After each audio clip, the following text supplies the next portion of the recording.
Good afternoon guys, you're looking at the Terranza Residences ano? So though makasiling kita nga top off na gid man, so na-reach na gurong pinakataas siya nga story ano, or ang height niya. So roughly mga 33 floors kuno ini. So amo na yung itsura ni subong.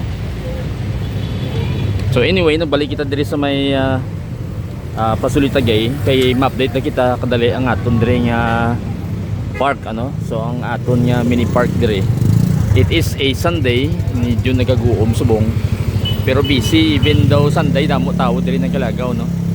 And previously wala pa yun sa mga tanom, makita nyo may mga tanom na guys. So yung transplant or yung transport lang ang tanom ganito no? So may palm tree sa kilid, and then iban yung mga ornamental plants, hindi ko ma-identify kung anong mga ngalan nila sini, pero palibot may ara ang mga tanom ano. So previously wala na di, puro na di tanan mga balas or duta lang ano. So both sides, left and right from my viewpoint no. And then may mga makita nyo mga benches gina-occupy naman sa mga tao nga gusto magtambay diri sa may aton nya mini park ano. So ang benches daw ka regular lang, kay daw kung tanaon nyo daw grayish lang niya color, daw hindi gid sa striking bilang itsura sang mga bench niya. And then ang mga tao makita nyo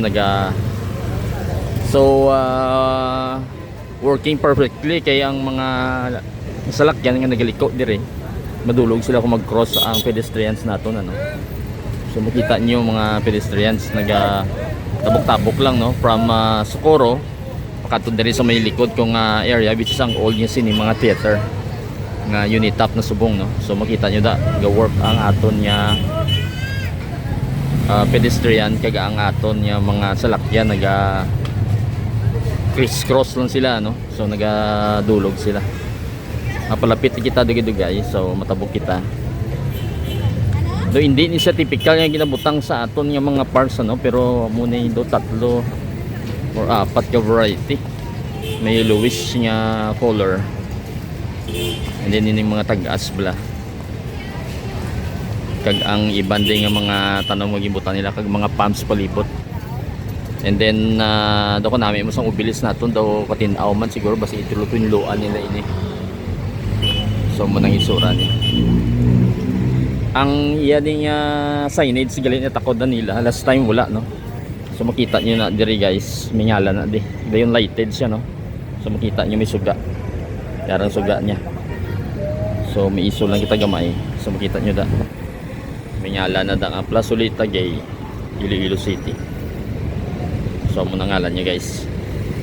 Kung magliso kita diri sa piyak, amo na itsura sa mga tanom diri. So amo na yung view diri, magdiretso ka pakadto sa Imbasa, amo na yung aton area nga after sinid sang Socorro wala na sa mga wires no, except sa diri nga area no. Langkoy na hasta dito sa may Regent section naton, wala na dito mga wires, bali underground na.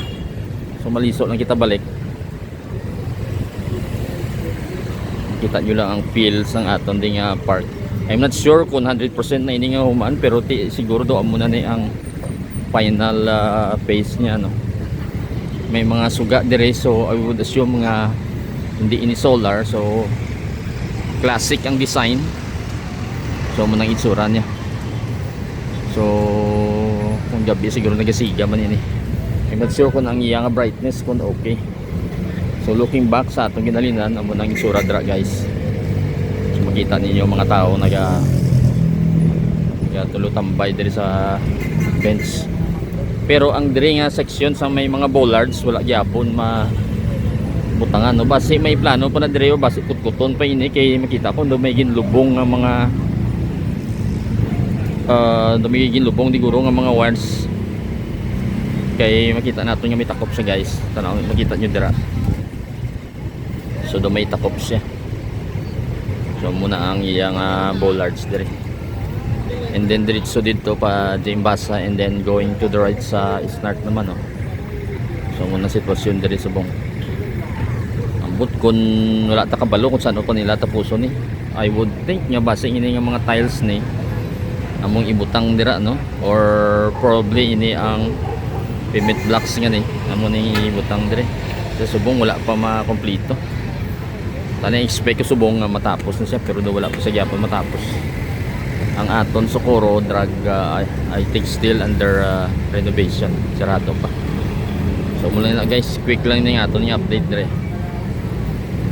So I'm just panning, kita ninyo. So dito ang aton niya pakadto sa may Amigo balahag sa old kag new provincial capital. So muna na guys, quick lang yung aton niya update.